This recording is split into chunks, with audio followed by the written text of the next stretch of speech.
তুমি যদি একজন উচ্চ মাধ্যমিকের থার্ড সেমিস্টারের ছাত্র বা ছাত্রী হয়ে থাকো, তাহলে আজকের এই ভিডিওটা শুধুমাত্র তোমার জন্য। আজকের এই ভিডিওতে আমি বাংলার উচ্চ মাধ্যমিক তৃতীয় সেমিস্টারের বাংলার ব্যাকরণের ধ্বনিতত্ত্ব এই অধ্যায় থেকে সবচেয়ে গুরুত্বপূর্ণ যে সমস্ত প্রশ্নগুলি, যেগুলো একেবারেই পরীক্ষায় আসার মতো, সেই প্রশ্নগুলি এবং সাথে তার উত্তর নিয়ে তোমাদের সাথে আলোচনা করব। অনেকেরই এটাই প্রশ্ন ছিল যে স্যার কখন এই বাংলার ব্যাকরণটা আমাদের অনেক সমস্যা হচ্ছে, তো কখন এই ব্যাকরণ থেকে সাজেশন দেবেন, কখন গুরুত্বপূর্ণ প্রশ্নগুলি আমাদেরকে বলে দেবেন, কারণ পরীক্ষা তো সামনে চলে এসেছে।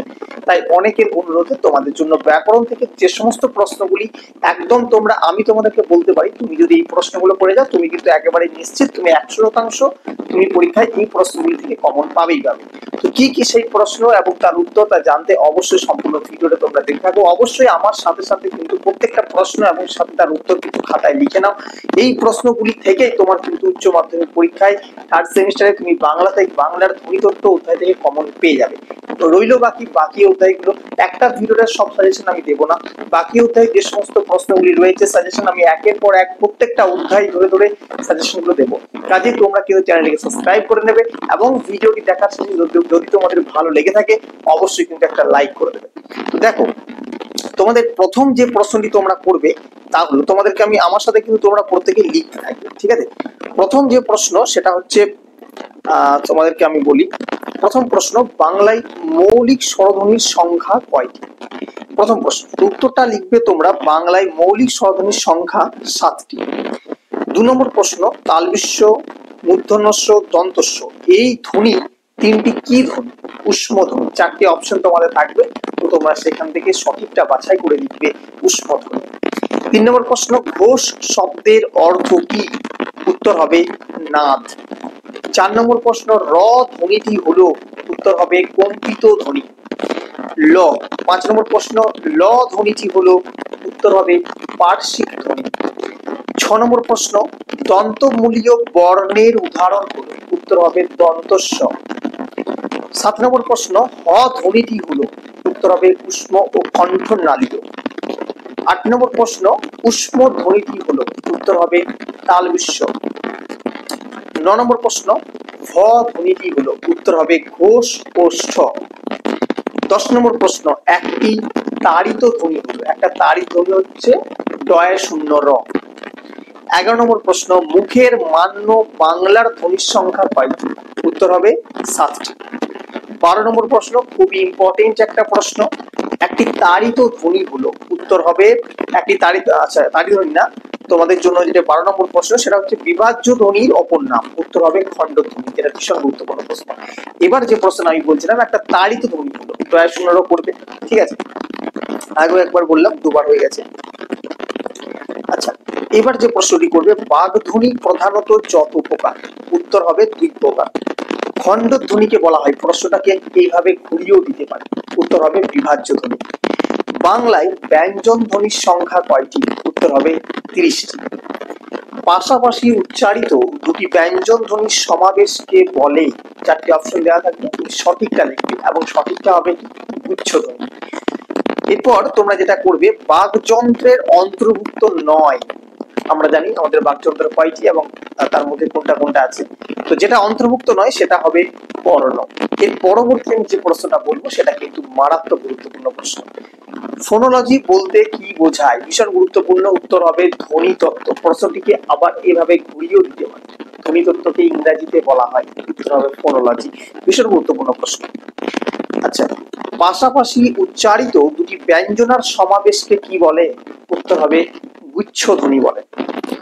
ন্যূনতম শব্দ জোড়ের শব্দ দুটি হওয়া চাই, আবার ভালো করে শুনবে, ন্যূনতম শব্দ জোড়ের শব্দ দুটি হওয়া চাই, উত্তর হবে একই ভাষা।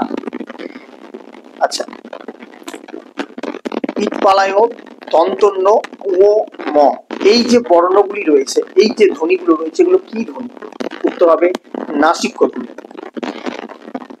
পরবর্তী প্রশ্ন, দৈর্ঘ্য, শ্বাসাঘাত, সুর তরঙ্গ, জ্যোতি হলো, এগুলো কি ধরনের ধ্বনি? এগুলো হচ্ছে অবিভাজ্য ধ্বনি, এগুলোকে ভাগ করা যায়।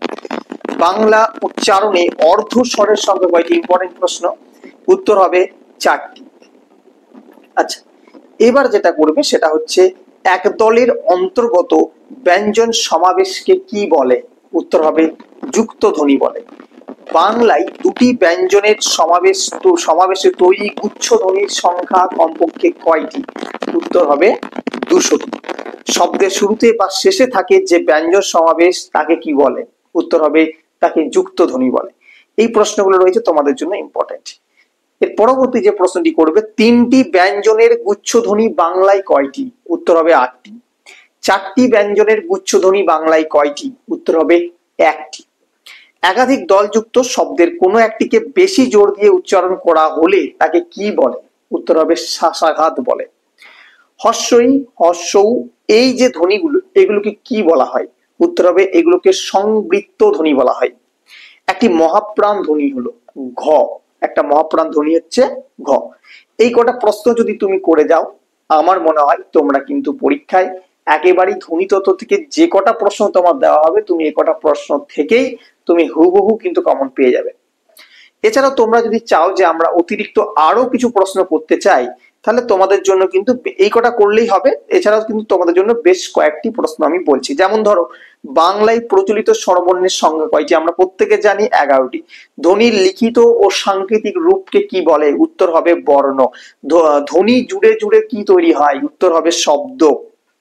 এই যে অয়ে অয়জফিলার আকার, এই ধ্বনির উচ্চারণ স্থান কোথায়? উত্তর হবে নিম্ন মধ্য সম্মুখ ভাগে। ঠিক আছে, এই প্রশ্নটা কিন্তু ইম্পর্টেন্ট, যেটা আমি আগেও বললাম যে ধ্বনিতত্ত্বর ইংরাজি যে প্রতিশব্দ সেটা। ঠিক আছে, বিভাজ্য ধ্বনির দুটো ভাগ কি? ভীষণ গুরুত্বপূর্ণ একটা প্রশ্ন। উত্তর হবে স্বরধ্বনি এবং ব্যঞ্জন ধ্বনি। ঠিক আছে, এটা পড়বে। ওপরের দাঁতের সঙ্গে অধরের মিলনের যে ধ্বনি সৃষ্টি হয় তাকে কি বলে? উত্তর হবে দন্তষ্ঠ ধ্বনি। আচ্ছা, আমাদের দুটি ওষ্ঠের মধ্যে নিচেরটির নাম কি? উত্তর হবে অধর। ঠিক আছে, এগুলো কিন্তু মুখস্থ করবে, তাহলেই তোমাদের হয়ে যাবে। এ এ ঠিক আছে, এ স্বরধ্বনিটি জিহ্বার যে অবস্থানে উচ্চারিত হয় সেটা উত্তর হবে উচ্চ মধ্য স্থানে উচ্চারিত হয়। এই যে কটা প্রশ্ন আমি বললাম তোমাদের ধ্বনিতত্ত্ব থেকে, তোমরা কিন্তু একেবারেই চোখ বুঝে তুমি এই সব কটা প্রশ্ন মুখস্থ করে যাও, তুমি কিন্তু নিশ্চিত কমন পেয়ে যাবে। এবার বাকি যে অধ্যায়গুলি রয়েছে ব্যাকরণের, সেই অধ্যায়গুলি থেকেও আমি তোমাদের সাজেশন দেব।